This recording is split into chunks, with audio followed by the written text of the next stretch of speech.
What's going on, Chiefs Kingdom? You're on another episode of Chiefs Focus Live. You got JP, you got Caleb, you got Quentin. What's up, fellas? Doing pretty good. Doing pretty good. You guys doing all right? Yeah, I'm doing good. I'm happy. How about you, Quentin?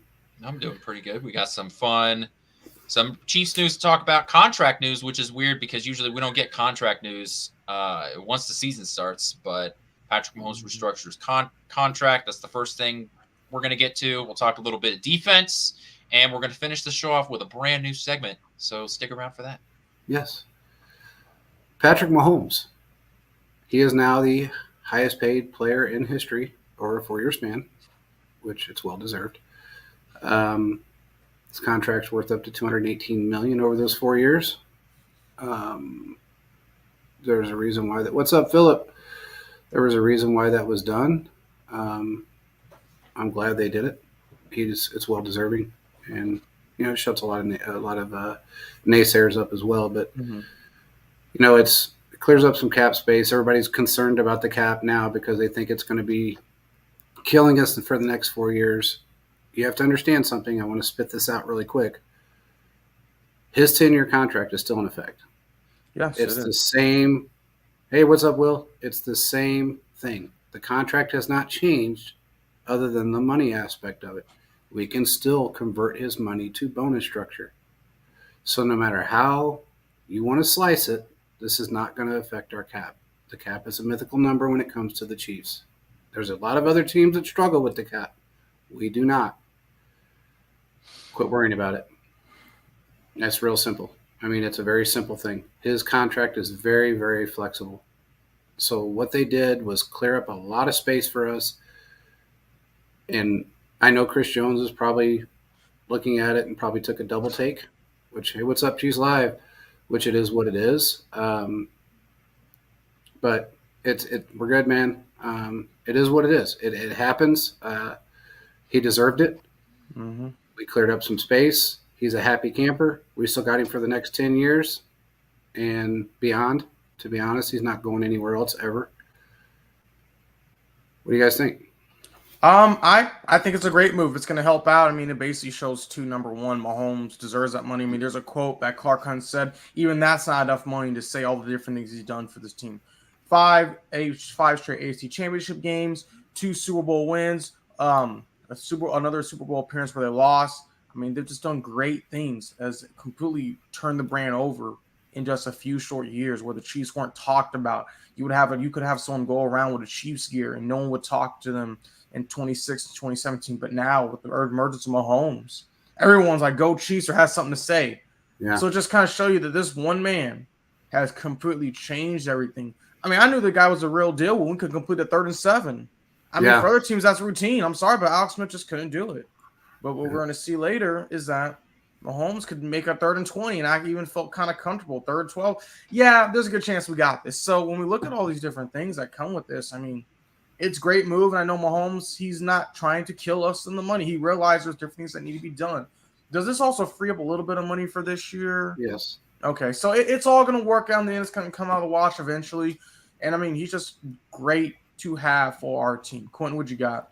Yeah, the money that it frees up is not a ton. I believe it's less than $5 million. I want to say it's $3 million. Change like 2.89 or something like that. But that's enough to go out and sign a Carlos Dunlap, perhaps. Yeah, almost. But we'll see. I think that this is if Chiefs want some money throughout the season, whether it's I'm going to go make a trade for the future, sort of like a Kadarius Toney last year.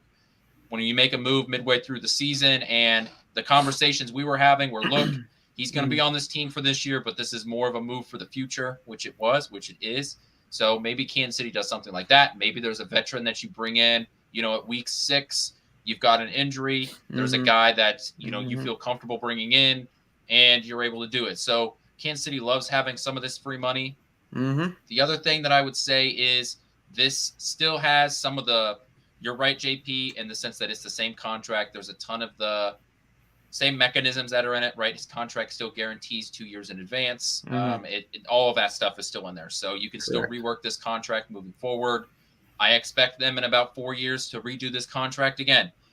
this was the conversation when it was done. This is a living organism of a contract. This is not set in stone. This is a contract that's going to keep moving. It's going to keep being done. We should be hearing talk about for the Patrick Mahomes contract basically every year, right? The conversation will be, do the Chiefs need to move some of his money around to go out and make a big signing, or are they good this year? So this is not surprising. It's just kind of surprising it happened and right before week 3. This is usually something that happens much earlier in the offseason process because then it allows you more money, more time to go and sign somebody. But, it is what it is. We'll see. I do expect the Chiefs to make a move at some point before week 8. I will say this. I cannot be happy with the move until I hear Florio say he's happy with it. So I'm just putting it out there.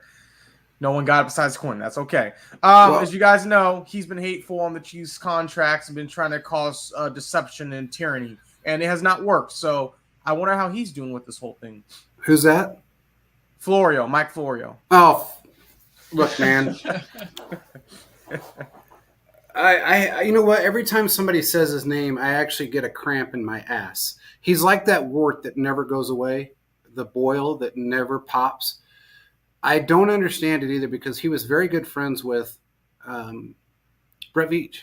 Yep. Mm-hmm. And then after that Tyreek Hill situation and his mouth continually running, he really put a damper on his relationship with the Chiefs and Brett Veach. The situation where you're saying the 49ers should basically try to hurt Mahomes to stop him, too. Yeah, that was bullshit. That was a big comment a lot of people were not happy with.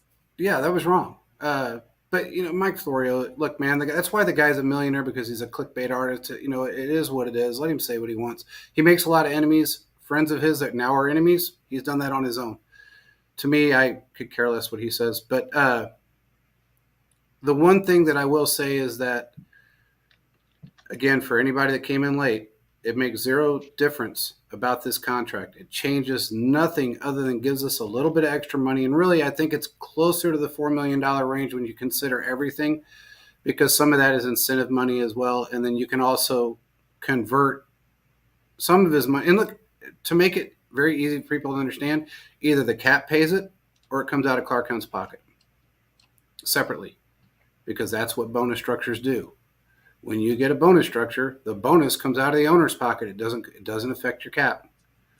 So understand that and move forward, because it's not going to affect us in any way. If anything, it's going to help us. With the differences between Chris Jones' situation and Veach assuming that he would have extra cash when he extended Chris Jones, and that not happening, he made 2 moves. He guaranteed us Thuney for the next 2 years, this year and next year, restructured him, and he restructured Mahomes, gave him a bigger contract. He's now the highest paid guy over the next 4 years, and actually highest paid contract in NFL history over a 4-year span. And we're still in a great position to go to the Super Bowl. Oh, easily. Yeah, they're in a great position. I mean, from what I'm seeing right now, the only team that's still scaring me is the Dolphins. But again, we're only in week 2, about to be week 3. So a lot of stuff can happen. It can still change from this point out moving forward. So I think our defense can shut them down. I really do. Okay. I'm serious. I'm a little nervous about them. I am. I'm not going to say I'm not. But I will say that our defense, the way they're playing right now, they're ranked 6th with DVOA. I think they're higher than that if you take all the statistics from each category of the defense. They're really kind of around 2nd behind the Cowboys.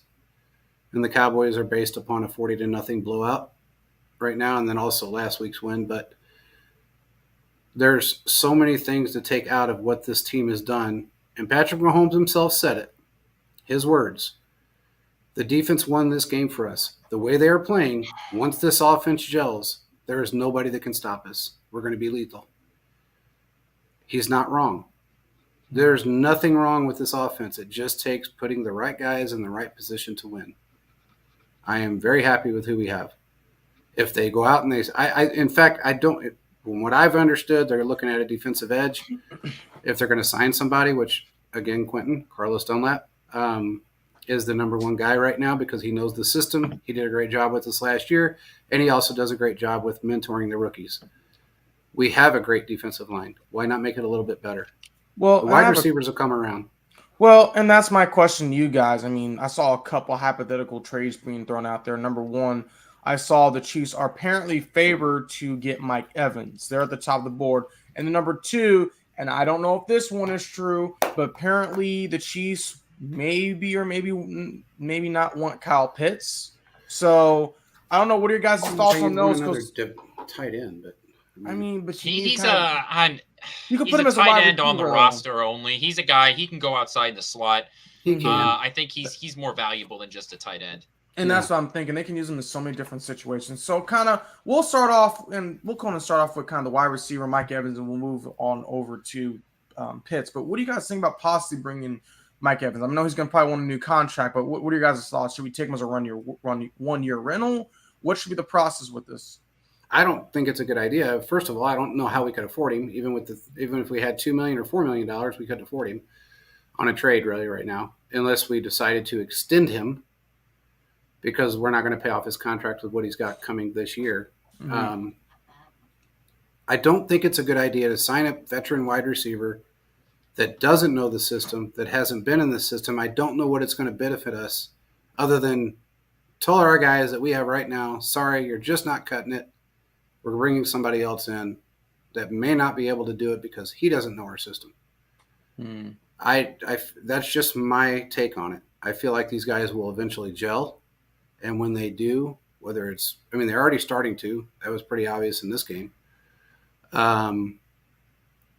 You're right, Philip. He would cost too much. It'd just be too much money. I think that's just people blowing smoke up other.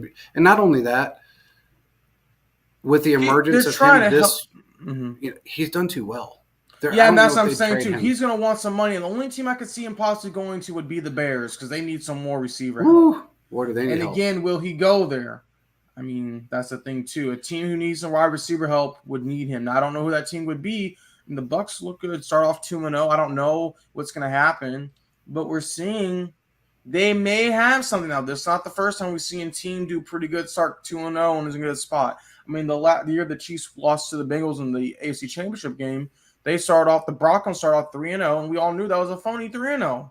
Yeah. They didn't do anything after that. So, again, it just kind of shows strength of schedule and all the different things that go along with that. Yeah.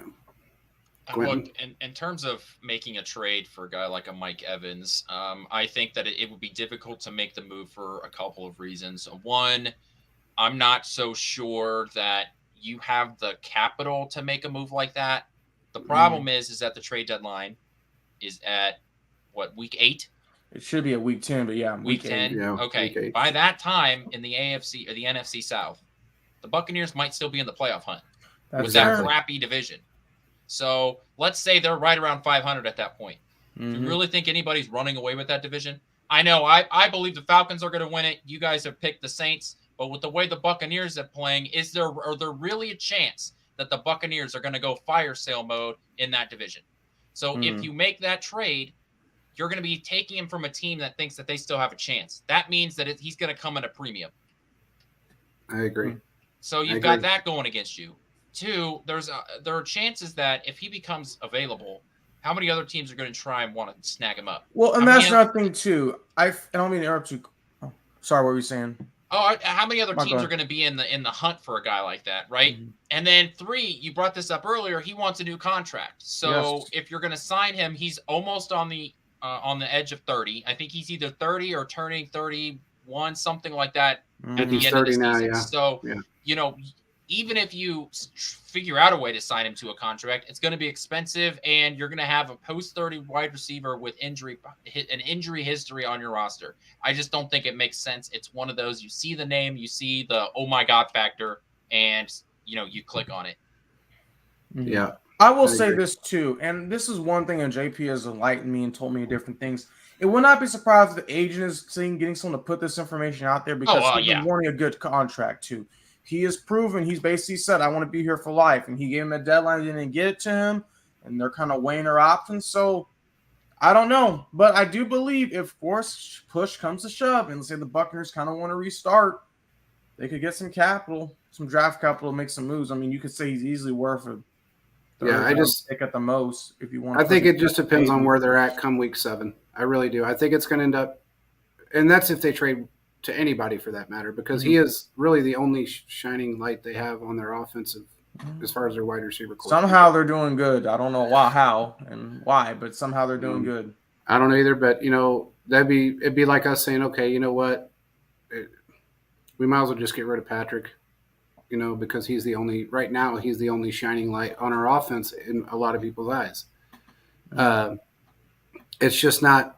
I don't think it would be feasible for them to do unless they were in a position come week 7 that they were just getting their asses handed to them. They had absolutely no shot of making the playoffs if they just went on a 0-5 run. They're going to be in the hole. They won't recover. Exactly. That's the only way it would happen. I just don't see it happening. And the Kyle Pitts thing, I mean, yeah, let's do that. Yeah, what do you guys think of Kyle Pitts? Go ahead, JP. I guess if it came really cheap, then maybe. But I don't see the upside right now when you've got so many other guys that are in that position that are playing very well. You got Noah Gray. Kelsey's going to come back full strength. I just don't know that. And I understand he can play, the slot. He can do a lot of different things. But he's still not that wide receiver that everybody seems to think we need, is what I'm getting at. Well, I feel like he can still be a reliable addition to the offense that can help the Chiefs in different situations. And I feel like I just don't understand what Atlanta. I thought they'd been able to figure it out by now. They're showing some signs that they can do some things. So unless they really think it's not going to work out, they're going to keep him. But I know Atlanta, they're just going to take the next best offensive player next year. I mean, they've kind of done that the last couple of years. They've been kind of sitting a force. So unless there comes an issue where they can't get a resolution on Kyle Pitts, maybe the Chiefs come in and offer him something that's going to work out. But again, it's going to depend on many different variables and factors. Yeah. I don't know.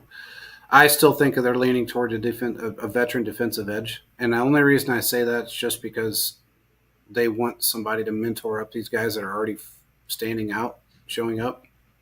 Why not get somebody in here that can rotate in and out and is familiar with the system and just help them grow? We had that with Frank Clark. We had that with Dunlap last year. They were, both of them were like instrumental in the growth of Karlaftis. And I think they still need that. They still got a lot of young guys. And I did hear that they were looking at defensive edge. Let's see what happens. If they go out and they bring Carlos back in. I don't think Carlos is going to bulk to come back to a team that he did very well with and grab another ring. What's up, Scott? How you doing, man? I don't see why he would complain about it. I mean, he's not making anything right now. So what's the difference? One thing I really want to bring up really quick. Man, I don't ever want to see the video again, but I really feel bad for Chubb. Yeah, that was a terrible injury. His knee went. Oh my God! His knee. I mean, he's definitely out for the season. Yeah, and I can't believe the internet is still blowing that thing up all over the place. Even ESPN said they weren't going to replay it, and that was the last place I'd ever think that would not replay this over and over and over again. But you got the Florios of the world out there that just want to keep popping, the Barstools that want to keep throwing that shit up there. He doesn't need any more reminders of what happened to his leg, and neither do the fans for that matter. I mean, when Pittsburgh fans that do not like the Cleveland Browns are crying, they were like, I feel bad. Yeah. There's some bad blood there. Yeah. So. I feel bad for the guy. Hey, you know what, though? If anything, somebody brought this up to me. I don't know if there's how much bad blood there is between Kareem Hunt and the Cleveland Browns, but he may end up back there because he does know their system. So that wouldn't be a bad thing for Kareem for the rest of the season. But today I heard an interesting take on that. What do you got? If the Browns were to trade for Jonathan Taylor, I heard that too. Because we think, at least from the outside looking in, that Taylor can play, and you've got an opportunity to he's not playing because of his beef with Irsay and the Colts organization. So this would be an opportunity to just go and show the world that you still got it. And, maybe you can get a contract on the back end of that. So, well, would you give it that draft capital though? He's literally not playing for your team. So No, anything I you mean can the get for him. Browns. Would you really take him for a 1-year rental? I mean, look, the Browns want to win now, right? The Mm-hmm. front office and the head coaching are running out of time in order to keep their jobs. If you're, The hot seats are. So I Well, mean, if I feel like you're, it's. Go I ahead. don't think their seat's not hot, but if you have a bad season, that thing can get warm pretty quickly because you're a head coach was supposed to be a top 10 quarterback and your quarterback has come out and Mm, flopped. They're not cutting the quarterback. They're going to cut you, the head coach. that's So that's exactly a good right. they're going to point. cut Yeah. you, the GM who made the trade. So go out and get yourself an opportunity to make a push in a AFC North that has been competitive, but the top dogs looking pretty weak. The Ravens have continued to have injury problems, and the Steelers' offense has looked bad. So give yourself an opportunity to push yourself through that glass ceiling to become the top dog, no pun intended, in the AFC North. And Hmm. maybe a Jonathan Taylor can do that. Yeah, I Maybe mean, I think Kareem Hunt could do it for him. He I did don't very know. I well think when he there's a was there. reason that they didn't sign him back up. I think that he's sort of lost a step, and they saw that. that could be something. That could be something. I heard there was a little bit of bad blood, but he was just I tired of was thinking being that. the second fiddle. But And yeah, he wants the number one job too, and I don't blame him. But I also feel like too, after the whole situation with Kansas City, he's just not been the same guy. I he mean, we've seen hasn't. some glimpse of it in Cleveland. I mean, sorry, Cleveland, but just not been the same guy. So Yeah, it's hard to it's hard when you're a running back that you are you're getting 20% of the snaps or 15% when you're a running, especially when you're a running team to a degree, and you're that guy that cools off, heats back up, cools off, mm-hmm. heats back up. It's just hard. But I mean, when he Mm-hmm. was with Kansas City, he was unstoppable. But he used him a lot in a lot of different scenarios, to where they basically just used him in the run game when Chubb was Mm-hmm. tired, Mm. and that was really kind of how they played it out for him. But look, Deshaun Watson. I don't care what anyone says, and I will be the first one to, because I was a Deshaun Watson fan as far as a player was concerned. And when he came out, I thought he was a second coming of Mahomes. I mean, he was that good to Mm. play with such a terrible football team, had one good weapon, and still came out on top all the time. And Yeah, then now he just looks like a guy that, to me, he almost looks washed up. He looks like he's lost speed. He's lost. needs some help. He That's gotta. does. Yeah. He just doesn't seem like he has the tenacity, the will. It's like he got that fat contract, and it's like, oh, well, I'm guaranteed my money. So, I still believe there's some rust, and I think it's gonna be a couple more weeks. man, that's a Last lot of year it was rust. kind of stopped. Well, he had a bunch of start, stop, start, stop, start, stop, and then he kind of got back into it. But again, they got some weapons. I think they're going to be fine, but I think we're not going to see him kind of have that turnaround to like week 6. We're going to be a little increments each week. In week 6, I think there's going to be a coming out party. Well, let's hope so for him. I mean, for his sake. Yeah. I'd rather anybody in that division win besides Cincy, so it is what it is. Well, the I way don't it's care. looking, it's probably going to be like that. The way Joe Burrow's been playing, that not the Achilles, this calf injury is not doing him any favors right now. So they're going to probably struggle for a bit. Well, here's my thing. When they asked him prior to this week 2 if he was ready to go, I'm 100%. I'm great. I'm good. There's nothing wrong with me. I'm 100%. I'm good to go.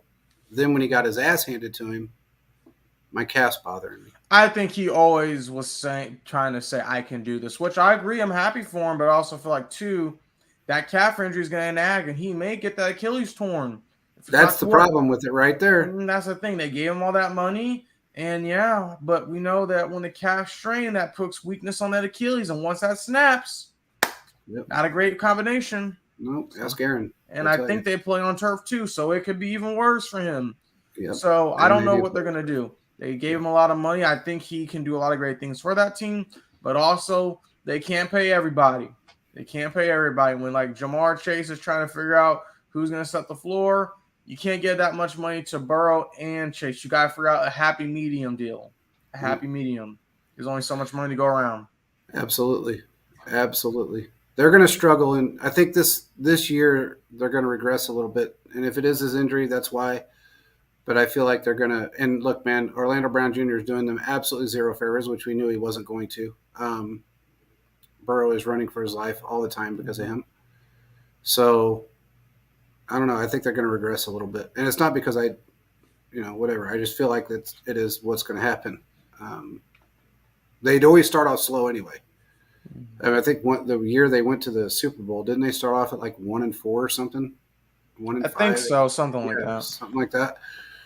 So who knows? I mean, they're talking about bringing in a backup quarterback, another backup, like bringing in a guy to start in case he can't, because I don't know how much faith they have in their backup. But Case Keenum's name was thrown around a couple of times, so we'll just have to see what happens. But anyway, moving forward, let's get back to the Chiefs really quick. I don't know why everybody's so concerned with this wide receiver room. I know that they feel like everybody sees the little bit of struggles that they had in a lot of struggles they had in week one. Mm-hmm. Tony redeemed himself. Sky Moore redeemed himself. Rashee Rice still played well. Kelsey was on a snap count. Yep. And caught a touchdown. And caught a touchdown. I don't see this being a problem moving forward. It just takes one game, the Chicago Bears, for everybody to gel very well, and then it's just going to continue to spiral. And I think that's what's going to happen. And this might be the game that we see a lot more of Justin Ross, because it is an NFC team that is struggling. Why not put the guy out there for a few more snaps? I think it was in a total of 12 series last week. Okay. It was targeted, I think, two times maybe, or three at the most. He has 1 target, 1 catch on the year for 6. Yeah, but he was in 12 snaps last year, or last week, I mean. So, or in for 12 series, and for the entire game, or 12 snaps. So, I don't know. I think they need to put him in a little bit more. He runs great routes. Give him a little opportunity to, especially if they're up, our defense keeps them to 0 or 3 points or whatever, like they've been doing. And we're playing a team that is completely subpar compared to the Jaguars. If we can keep them down to 3 or 6 points and we're up 21, 21 points, 24 points, put him in there and let him see what he can do. Okay. I think he deserves it. No bias is there. I like Justin Ross. Get off of him, man. What? Really? Nobody told me. He's been all summer. Wow. Hey, man, I got a feeling that kid. Breaking news, ladies and gentlemen. Hey, man, that kid's got skill. I'm telling you, he's got skills. It's just gonna, man. When that kid and the rest of this offense starts clicking in this Mahomes style, Andy Reid style offense, it's going to be scary. This team is going to be stupid. I think this is probably going to go down as one of the best defenses we've ever had. Look, we've been saying it for a couple years now, right? We've talked about how Josh Allen has had a top 5 defense, and look what he hasn't been able to do. And we always finish that up, what if Patrick Mahomes had a top 5 defense? He would tear the world on fire. Everything would burn down. Well, there's a chance that Kansas City may end the year with that top 5, top 10 defense. I mean, I really do think that there is this linebacking core is one of the best. Is probably the best position group on the team on the defense. You've got some safeties and corners that have aged up a little bit and sort of know how to run the defense, right? We've talked about all last season. Man, this cornerback room is really young. It's really young. It's really young. Now, if we're moving to the defensive line, we got Chris Jones back, and he was just ready to play. Right? Oh, my God. He had a rocket up his ass. He was ready to come out and play. Yep. Yes, he did. George Karlaftis is picking up right where he left off. FAU, who has surprised me on his ability to get off the edge, right? I thought he would struggle with that. He missed a lot of the off-season programming. He missed some training camp because he had a hand surgery. And he's been limited in his snap count, but that's okay. I don't got a problem with that. But he's been effective when he has been out there. So that's what you want to see. And then, of course, this team's going to get another boost after week 6 when you get Charles Omenihu. Yeah. So this team is it will only get better. It can only get better. So I mean, this is the kind of defense that you want to look at. I was concerned moving into the year about what this pass rush would look like. It's week 2, but you face one really good offensive line and at least one decent offensive line. So they've already proven me wrong. And Yeah. I'm okay with that. I can live with that. Continue to do what you're going to do because this defense has looked really, really good. Yeah. Yeah, Yeah. they're stout. There's no doubt about it. And like you said, there's no way. All they're going to do is get better. I mean, those guys that were rookies last year were no longer rookies after week 8, and now they just look like they're just seasoned veterans. And for the most part, I guess I'm more astounded that a young group of a young secondary that we have has come out, and honestly, probably I don't know of a better secondary in football right now through 2 games. Chiefs are in a good spot. Only allowed 2 touchdowns, 1 passing, 1 rushing, and then 3 field goals on Sunday. That's pretty doggone good if you don't say I do say so myself. Yeah. I mean, you can't really complain about that. This is without a doubt the best defense Mahomes has ever had. There's no question about that. This is the best defense. In fact, last year I think was probably the best defense he ever played with. And they came in 11th overall last year. Yeah. So they're just going to get better. And the crazy part is that usually when we talk about a Spags defense, right, we talk about ignore the first half of the year. Yeah. Look what happens after week 8. They figure it out. They start to really improve, right? There's almost like from week 1 to week 8, there's a linear progression. Oh, they're getting better. They're getting better. And all of a sudden it's exponential growth. Yeah. And this year there hasn't been that ramp up period. It's just been out of the gate. Let's go. Everybody's ready to go. And so I think it's because you had so much youth on your team last year and there wasn't that much turnover for your starters. And you have been ready to go. So, and you got a great leader in the secondary with Justin Reed. Yeah, I think he's a great secondary leader. Yes, he really is. And Nick Bolden doing great things with the linebacking core. Yeah, now you got Chris Jones back. So now you got Chris Jones back. So you add 1 veteran defensive edge on this team to coach up some of these guys and to take some of the snaps off and keep fresh legs in there. Holy crap! And then you got a Minihue coming back. This is dangerous. It's a dangerous football team. And people know it. That's the funny part is people can talk all the shit they want about how our offense has played the first couple of games. The defense kept them in it. Yeah, and when that offense – and they know the offense is going to click with Mahomes and Andy Reid. They know that's going to happen. Please keep talking all that crap because when it happens, you guys are all going to go home and cry in your pillows and wish to God that you never opened your mouth. So – anyway, moving forward, what is your segment, Quentin? Westward expansion is what we're calling it right now. We are going to look at the rest of the AFC West, and thankfully, they are all west of us, so the name works.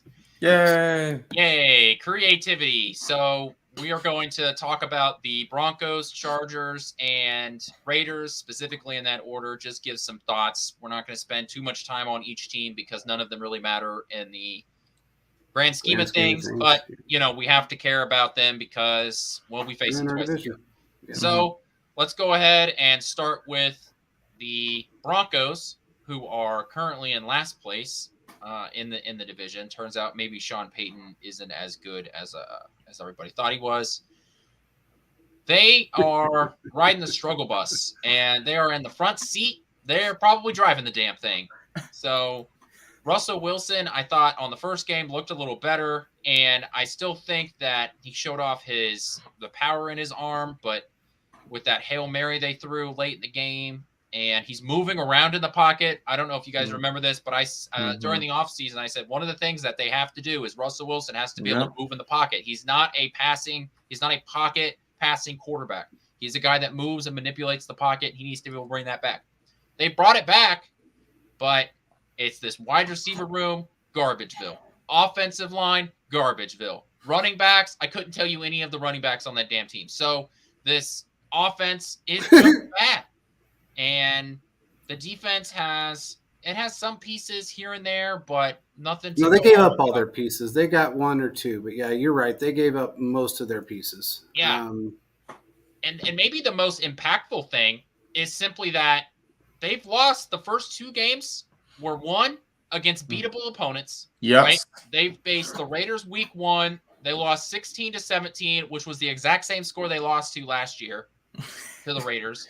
And 2, they faced the Commanders, which was a winnable game, but once again you lost, and both of those were at home. So you are down 2 home games already, and you couldn't come away with one, and you lost by 1 point in each of those games. Yeah. Take it away. You want to go, Caleb? You go, JP. I'll go last. That's fine. Look, I was under the impression that Sean Payton would make a little bit of a difference, and he has a very little bit of a difference.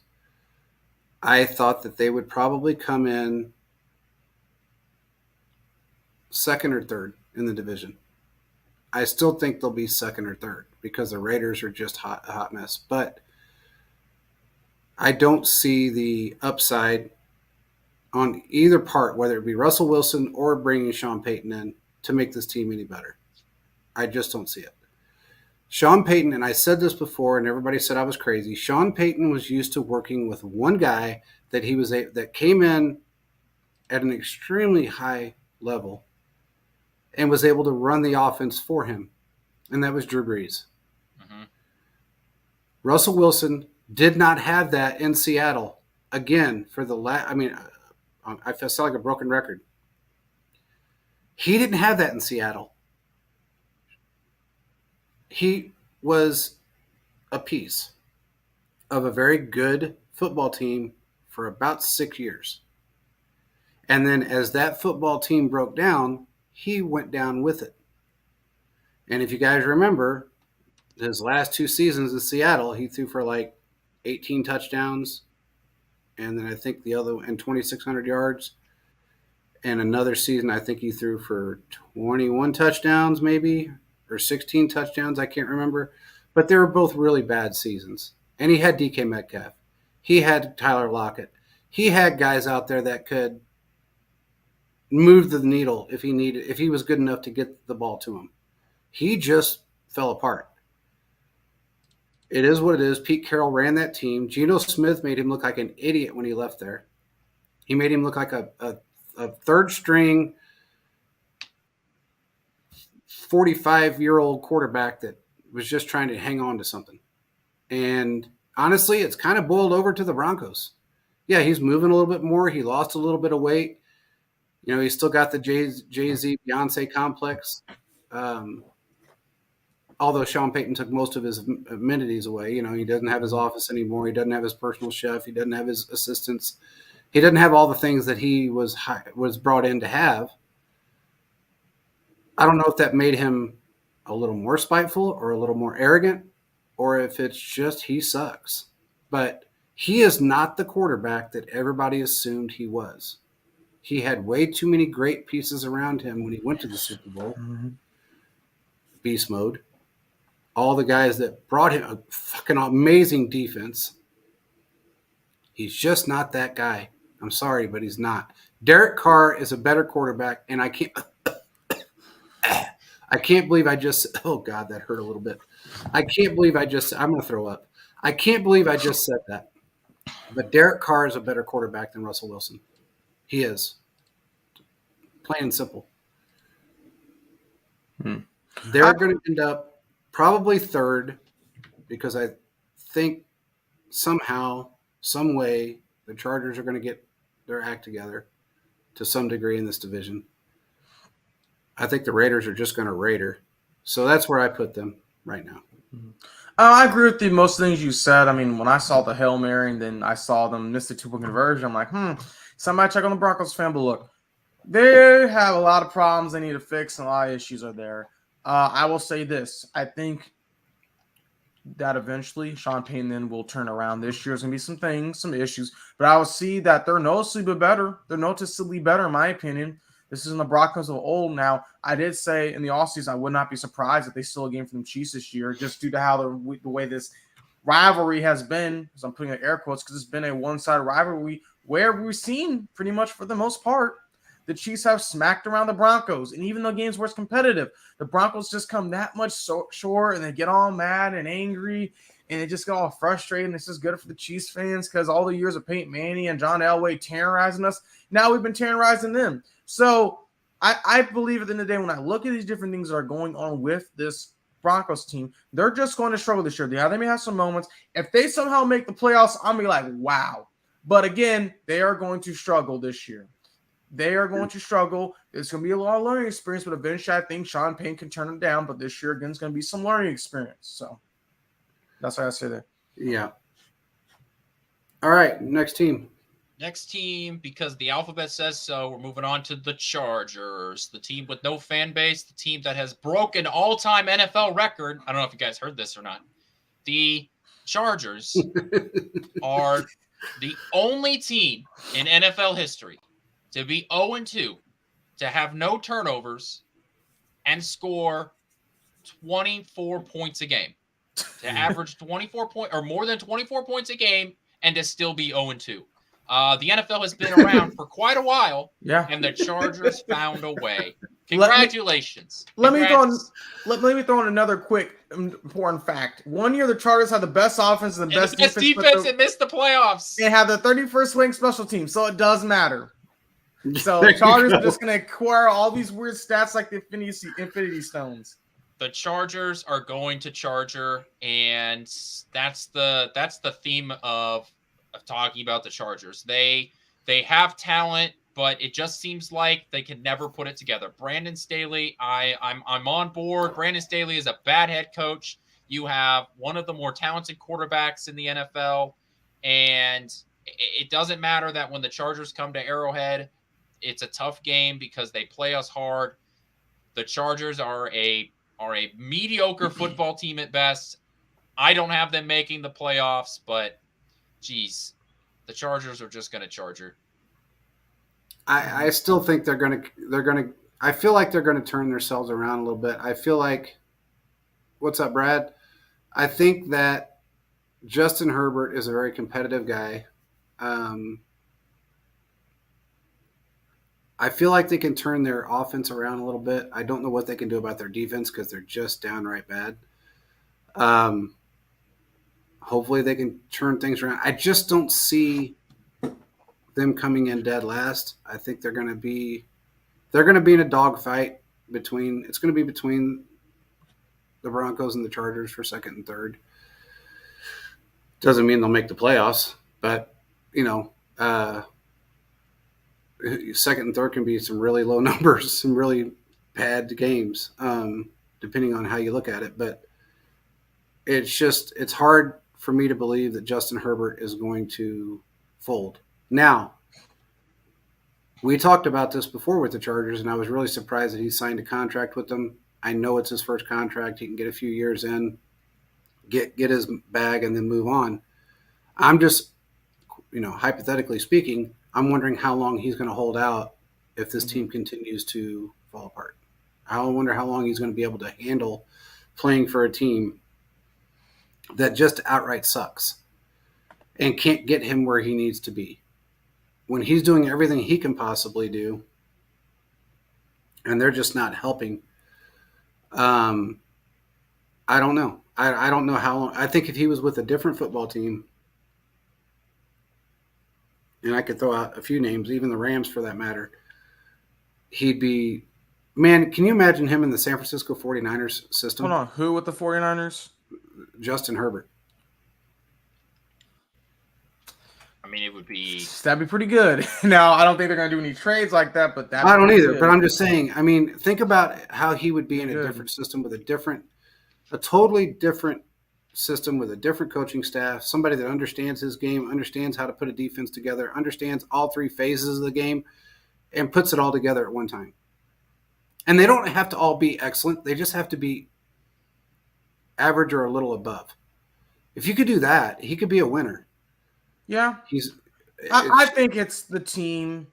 I mean, I'm glad he got his money, but I do believe he needs to go to a team that's surrounding him with weapons and a good coaching staff. And it came down to it. And let's say a year or two from now, the 49ers want to make that move, they could do that. But he has to be with a team that's going to give him a chance to win.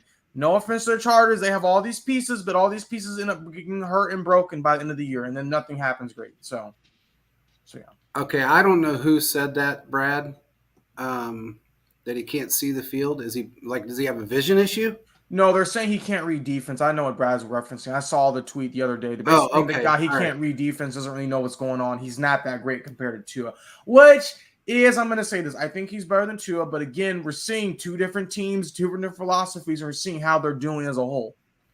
Well, The okay, Chargers, if you look at a boat, the Chargers have more holes in that boat that's sinking compared to the Dolphins. It's more oh sturdy. God, I mean, for Christ's sake, you got all the offensive weapons in the world with the Dolphins. He doesn't have that, and look, the Dolphins doesn't have the greatest defense, but they have a hell of an offense. I mean, anybody could look good in that system. Any average quarterback can look really good with the wide receivers that they have.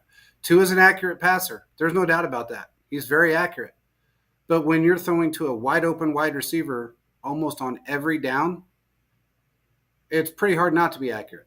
Yeah. The only one that I've seen that wasn't accurate was Lamar Jackson his first 2 years in the league, throwing to wide open wide receivers that were wide open by 15 yards, and he overthrew him, threw 15 yards to the left, got intercepted when a guy was by himself. I don't know how you do that. Mm-hmm. Tua's got – I don't know. Tua's a good quarterback, but I don't know if he's going to make the long run with anybody. I feel like if that offensive line breaks down, he's done for. But I think Herbert is a very tough player. I don't know if it's the truth that he can't read offenses or read defenses. I don't know if that's true or not. I don't think he has the play calling or the weapons to be able to make the correct throws. He's got the weapons. And Who? Keenan Allen, Mike Williams. Okay, he's 140 Quentin years old. Johnston. They're both of those guys are aged, slow, Those and are don't those. get open That is anymore. that is a great group of weapons. That doesn't even include guys like Austin Eckler, Yeah. right? Eckler's So out, but who is the best, second best receiving running back in the NFL? Well, Eckler's out though. He wasn't playing last week. Yeah, he has a ankle injury. Yeah, he's got an ankle injury. And Mike Williams, I'm sorry, but and the play calling's horrid. It's fucking Brandon Staley. But Mike Williams is old. He's proven that he's slowing down. He's not a guy that says, oh, maybe he's slowing down. No, he's slowed down. I'm sorry. They're just not the wide receiver crew that are, because of their name, everybody thinks they're great, but they're not that great. They proved that last year too. They're just not as good as they used to be. I would take Mike Williams over our number 2 receiver. Who's our number 2? Exactly. Anyone else? Everyone else? I wouldn't, because Mike Williams is too injury prone. Yeah. I don't know. Maybe not here in Kansas City. He's very limited in his. I can guarantee you we would not stab him in his lung. Well, probably not. But I think he's very limited in his play calling knowledge, simply because he's played for the same team for so long, and it's very, very limited. It's a limited offense. And I guess that's the difference, is it's so limited that it's a detriment to them. You can have a simple offense and say, okay, this is working for us. But when you got a 30-year-old and a 31-year-old wide receiver that are injury prone, that only know simple, and you got a quarterback that can get you the ball 70 yards downfield if you could just get open, and maybe an offensive line that would help him just a little bit more so he doesn't run for his life all the time. Yep. That would be huge. That would be a huge help. I'm not big on either one of their wide. In fact, both of them were on the trading block at the beginning prior to the season, so they didn't have a choice but to re-sign him because nobody wanted him. Mm-hmm. But I don't know. I don't see the upside either one of those guys. If they had a couple of younger wide receivers in there that were, good, that still had route running abilities and the ability to get downfield quicker, I'd say that they'd have a better chance. Now, the one thing I will say, and this is going to be a crazy thing, Friday night, I went and met with someone on a business situation, and I was at the Red Rock Hotel and Casino here in Las Vegas.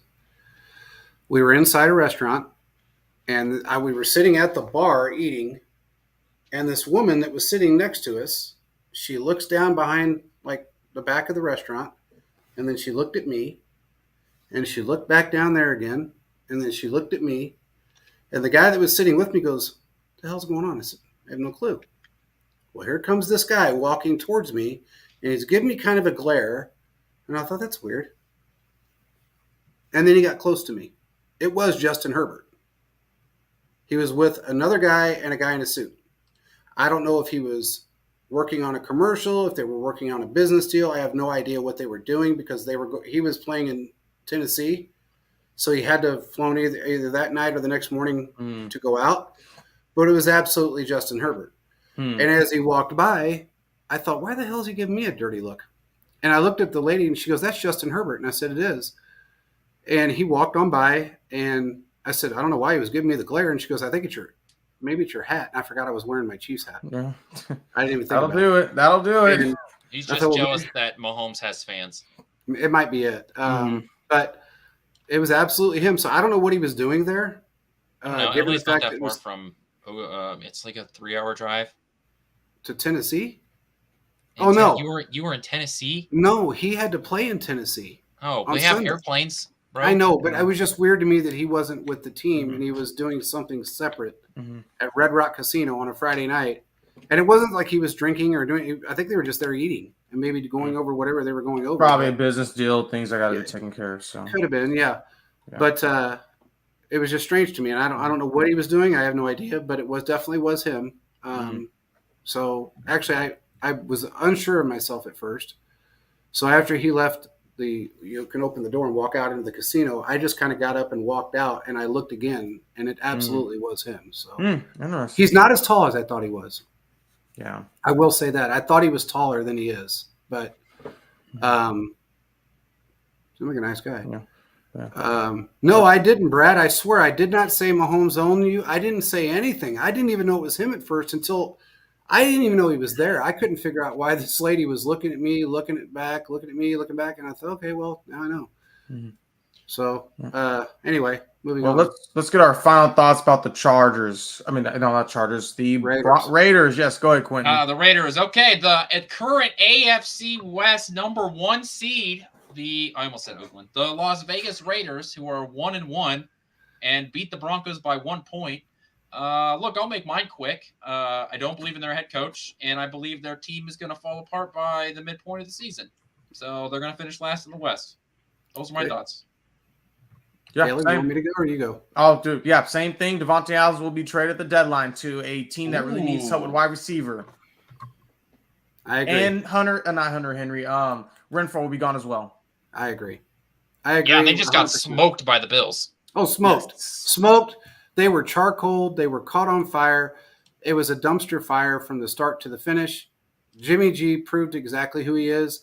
Josh McDaniels proved exactly who he is. And for the Bills to put that on you after what they just came off of and Josh Allen's shitty performance, I'm sorry. They suck. They're going to be dead last. They don't win 5 games. That's. I've been saying 4. I'll give them 5. That's it. As far as I'm going with it. Okay. They're a terrible football team. Yeah, and they beat the Broncos by 1 point. They got smoked by the Bills. Their offensive. I mean, Jimmy Garoppolo already missed a series because of an injury he got during the Broncos game. They looked pathetic. Absolutely pathetic against the Bills. They couldn't do anything on offense. They couldn't do anything on defense. I mean, it was bad for them. Great for me and us. Yeah. But I mean, there's nothing really else to say about the Raiders. There's really not a lot of positives you can pull from that Bills game. No, and I don't think it's going to get any better. Being here and listening to all the media, and it was kind of crazy because usually the media is trying to at least be somewhat positive, I guess. But all they kept saying was the Raiders got blown out by the Bills. The Raiders got blown out by the Bills. I mean, it was like it was a thrashing. I mean, it was on and on. All these different, makeshift sports commentators that they have here. And I was like, wow. I mean, even the head anchor was saying, man, the Raiders got their butts kicked. And I was like, whoa, hey, take it easy. I know it's Vegas. Yeah. Yeah. I do have kind of one final thought before they ended. And this is a song my dad would sing after beating us in Madden. He would always sing this song. Guess it's over. Call it a day. Sorry it had to end this way. Goodbye, goodbye, Raiders. It's not going to be a great season for you. So guess it's over. Just call it a day. Sorry it had to end this way. That's pretty much going to be summaries of their season. Hey, man, if they end up in a situation come week 7 that they're still a 1-win team or even a 2-win team, you might as well figure they're going to tank the season and just go out and get everybody new. They're going to go for their draft picks and be done with it. It's just what they're going to do. At that point, so yeah. So, well, anyway, with that being said, I don't know what else we got. We're happy with the Mahomes deal. Um, we're happy we got a little bit of cash in the bank. Expect maybe a defensive edge coming in. Um, maybe just maybe a wide receiver, but I almost doubt it at this point. But you never know what's in Beach's mind. I just kind of hear things here and there. But with that being said, we appreciate everybody for joining. I don't know if anybody joined in on the PSF app on Sunday. It was a good time. We got to do a game, basically a Manning cast. It's a game cast. And if you sit in on it, sometimes you'll get pulled up. You get to talk. You get to do whatever you want. Make sure you download the PSF app on your phone. And then all you have to do is join Chiefs fans and follow us and I'm going to show you guys what the app looks like so you know. Just follow the follow the Chiefs fans app, and then looks like this if anybody can see it. Just join that app. It's free. It doesn't cost you anything. And we're doing Power Fans right now, so anybody that joins, interacts, does all that stuff, you're going to be a Power Fan. And at some point, we're going to be giving something away between now and the end of the season. So make sure you download the app and join. With that being said, we appreciate everybody for jumping on, and we will talk to you guys again on Thursday. Peace out, everybody.